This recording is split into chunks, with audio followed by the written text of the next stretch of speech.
Приветствую вас на канале Панзергренадера. В этом видео мы рассмотрим состав и вооружение стрелковой роты вермахта образца 1941 года, после чего сделаем вывод о ее боеспособности, мобильности и автономности на поле боя. Для изучения подразделения возьмем штат 131С от 1 февраля 1941 года. На немецком языке стрелковая рота звучит как Schützenkompanie. Ее возглавлял офицер в звании от обер-лейтенанта до гауптмана. Стрелковая рота состояла из следующих подразделений: группы управления 20 человек, 3 стрелковых взводов по 49 человек в каждом, отделение подвоза продовольствия 2 человека, тылового конного вещевого отделения 5 человек и отделение обеспечения 17 человек. Как видите, в немецкой стрелковой роте довольно много тыловых подразделений, занимавшихся обслуживанием боевых частей. Основу же огневой мощи составляли стрелковые взводы, вооруженные 4 ручными пулеметами МГ-34, одним легким минометом Гранатенверфер-36 и винтовками Карабинер 98К. Подробно состав и вооружение стрелкового взвода я рассматривал в отдельном видео, рекомендую его посмотреть.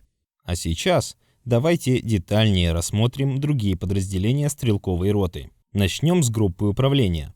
Она состояла из командира роты и 2 подразделений: отделение управления роты, компании труп и противотанкового отделения Panzerabwehrbüchsentrupp. Командир роты был вооружен пистолет-пулеметом МП-40 с 3 магазинами по 32 патрона и пистолетом. Передвигался на верховой лошади. Компании-труп возглавлял командир, имевший звание от обергефрейтора до унтерфельдфебеля. Он был вооружен винтовкой Карабинер 98К с 6 обоймами по 5 патронов. Аналогичные звания и вооружения имели вещевой унтер-офицер и начальник транспорта роты. Последнему для передвижения был положен велосипед Труппенфарад. В состав компании-труп входило 4 посыльных в звании доггефрейтера. Один из них исполнял обязанности гарниста, другой – светосигнальщика. Все 4 были вооружены карабинами. Также было 2 велосипедиста, 2 конюха, управлявших тяжелой повозкой, и 1 конюх для офицерской лошади, передвигавшейся на велосипеде. Все 5 в качестве личного оружия использовали карабины. Противотанковое отделение роты состояло всего из 7 человек. Командира в звании от обергефрейтера до унтерфельдфебеля вооружен был карабином, 3 стрелков из ПТР, вооружены были пистолетами и противотанковыми ружьями ПЦБ-39, и 3 помощников, вооружены были карабинами. Отдельно стоит сказать о противотанковом ружье ПЦБ-39, которое было единственным оружием стрелковой роты, позволявшим хоть как-то бороться с бронетехникой противника на расстоянии. Для ПТР использовались бронебойные патроны калибром 7,9 мм, позволявшие вести прицельный огонь на дистанции до 400 метров. Патроны подавались по одному, бронепробиваемость ПЦБ-39 особо не впечатляла. На дальности 300 метров пробивалась броня толщиной до 20 мм, а на дальности 100 метров до 30 мм. Таким образом, ПТР могло более-менее поражать лишь бронеавтомобили и легкие танки Т-26 и БТ-7. Против средних танков Т-34 и тяжелых КВ противотанковое ружье было практически бесполезным. Для уверенного поражения даже легкобронированных целей часто приходилось делать несколько выстрелов, поэтому ПЦБ-39 было скорее оружием, поддерживающим моральный дух личного состава, нежели реально эффективным средством борьбы с вражескими танками. Камераден, чтобы не терять связь со своими зрителями из-за блокировок YouTube, я создал канал Панзергренадера в Телеграме. Приглашаю всех желающих подписаться на него. В Телеграме я публикую штатные структуры различных подразделений в наглядном виде, рисунки униформы и снаряжения солдат, редкие раскрашенные фото с подписью, познавательные книги и журналы, а также все видео, которые выходят на YouTube. Ссылку на телеграм-канал вы найдете в описании под видео.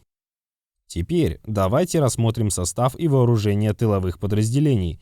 Начнем с отделения обеспечения. Оно занималось перевозкой имущества роты, медицинским обслуживанием, приготовлением пищи, ремонтом оружия и служебным делопроизводством. Старшим по званию в отделении обеспечения был начальник всех тыловых служб роты. Он был вооружен пистолетом.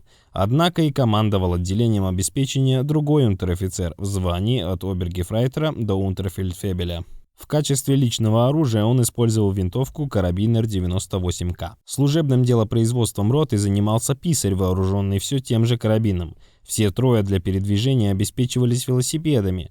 В отделении обеспечения также числилось 2 кучера, управлявших 2 повозками для ротного имущества. В качестве личного оружия они использовали карабины.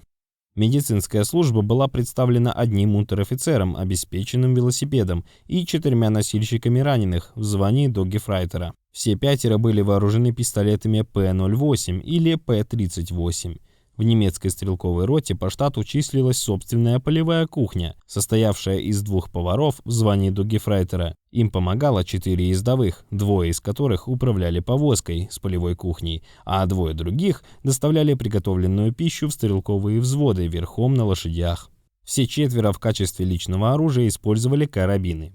Последним военнослужащим отделения обеспечения был оружейный мастер, занимавшийся ремонтом и обслуживанием стрелкового оружия. У него был только пистолет.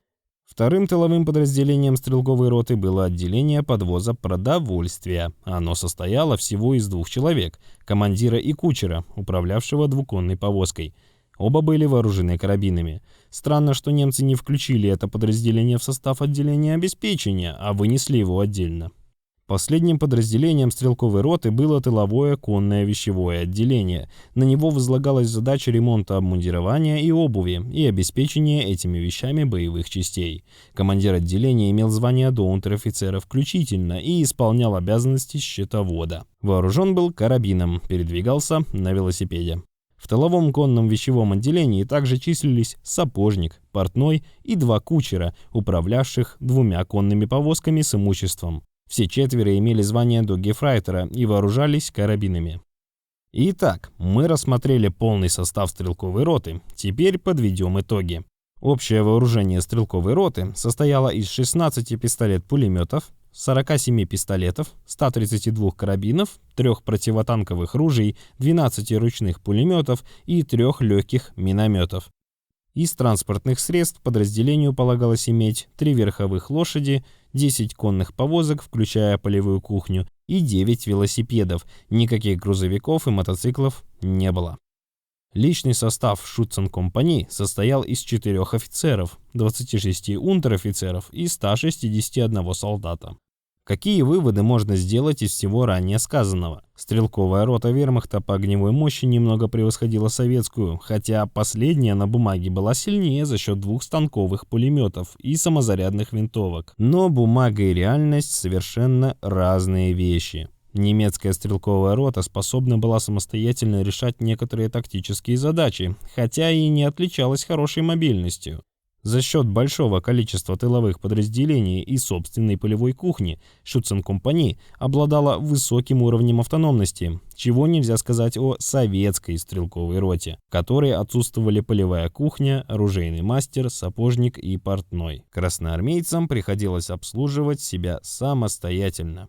Более подробно о советской стрелковой роте я рассказывал в отдельном видео, можете его посмотреть для полноты картины. Если вам понравилось это видео и вы хотите, чтобы я выпускал такого контента больше, поддержите меня 2 осмысленными комментариями и нажмите на колокольчик. Благодарю всех за внимание, особенно фронтовых зайцев.